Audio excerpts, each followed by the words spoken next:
এবার দিদিকে নজর রাখবো। 29 ঘন্টা পর উঠল সাজানো বিএলওদের অবস্থান।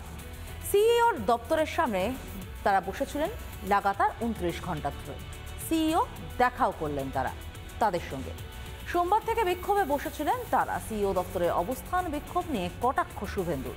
তৃণমূলের লোক গিয়ে অত্যাচার করছে, কলকাতা পুলিশ কোনো ব্যবস্থা নেয় না, তো বিরোধী দলনেতার।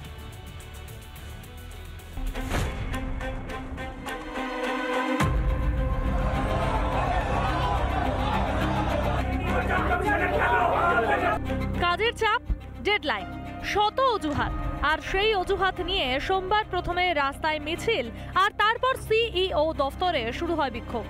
পরে সামনে আসে সবটাই সাজানো ঘটনা। মাত্র 4 জন বিএলওকে সামনে রেখে সিইও দফতরে বিক্ষোভ, সবটাই নাটক। তো দেবেন্দু বাবু যেমন বললেন কোথাকার বিএলও আছে, 4 জন বিএলও ছিলেন ওখানে, বাকি তো বিএলও ছিলেন না। তো এটা তো দেবেন্দু বাবু বলুক কি কত লোক ছিল। আমি তো ব্যস্ত ছিলাম ও টেলিকম মিটিং অন্য মিটিংয়ে ব্যস্ত ছিলাম। প্রত্যেক যে ডেপুটেশন তো আমি নিতে পারবো না। আমরা চেষ্টা করি যে বি আসুক, আমরা চেষ্টা করি মিট করার জন্য। সব থেকে বড় বিষয় যে বেশিরভাগ কাজটা হয়ে যাওয়ার পরেও কেন তারা গতকাল এখানে এসেছিলেন। তাহলে সবটাই তৃণমূল কংগ্রেস রাজ্যের শাসক দলের ইন্ধনে। যে 10 জনকে উপরে রাখা হয়েছে তার মধ্যে 4 জন মাত্র বিএলও রয়েছেন। 80,000 বিএলওর মধ্যে কেন মাত্র 4 জন বিএলও? তাহলে বিক্ষোভে বাকিরা কারা? কাল থেকে যে অবস্থাটা সিও অফিসে করেছে, নন বিএলও যারা, তারা সেখানে বসে আছে। সেই তৃণমূলের যারা নেতা মইদুল, মনীষ, মাত্র 4 জন বিএলওকে সামনে রেখে অবস্থান। বিএলও সেজে বিক্ষোভে তৃণমূল কর্মীরা। রিপাবলিকের প্রশ্নে ল্যাজে গোবরে আন্দোলনকারীরা। আপনাদের কতজন বিএলও ভিতরে আছে? আপনি কিছু জানেন? কতজন বিএলও ছাড়ো। কত বিএলও ছাড়ুন, মানে বিএলওর জন্যই তো আপনারা এসেছেন।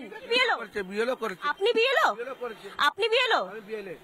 আপনি বিএলএ, তাহলে আপনি চায়ের কেটলি নিয়ে এখানে কেন এসেছিলেন? কেন আসবো না? কাকে চা খাওয়াতে এসেছিলেন? মানুষকে। একটু আপনার পরিচয়টা প্লিজ। আমার নাম সনিসি। আচ্ছা, আপনি কোন বুথের বিএলও প্লিজ একটু বলবেন? 34। আপনি বিএলও? 34। আপনি বিএলও? বিএলএ। আপনি বিএলএ, বিএলও নয়। সিইওর সঙ্গে দেখা করার পর প্রায় 29 ঘন্টা পর সিইও দফতরের সামনে থেকে উঠল অবস্থান। এটা একেবারে আশ্বস্ত করেছেন, কোনো বিএলওকে শোকজ করা হবে না, সাসপেন্ড করা হবে না। ডেটা এন্ট্রি অপারেটর যাতে নিয়োগ করা হয় সেটাও জানিয়েছি। উনি বলেছেন এটা ওনার হাতে নেই, এটা উনি আমাদের কথাটা দিল্লিতে ইলেকশন কমিশনকে জানাবেন। মৃতদের পরিবারকে কম্পেনসেশন দেওয়ার কথা উনি বলেছেন।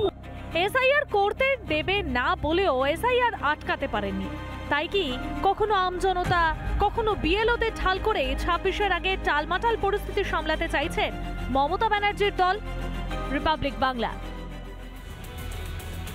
নানা ধরনের কন্টেন্ট দেখার জন্য লাইক করুন, শেয়ার করুন আমাদের ফেসবুক পেজ, সাবস্ক্রাইব করুন আমাদের ইউটিউব চ্যানেল। পাশাপাশি অন্যান্য ব্রেকিং নিউজের জন্য অবশ্যই চোখ রাখুন রিপাবলিক বাংলায়।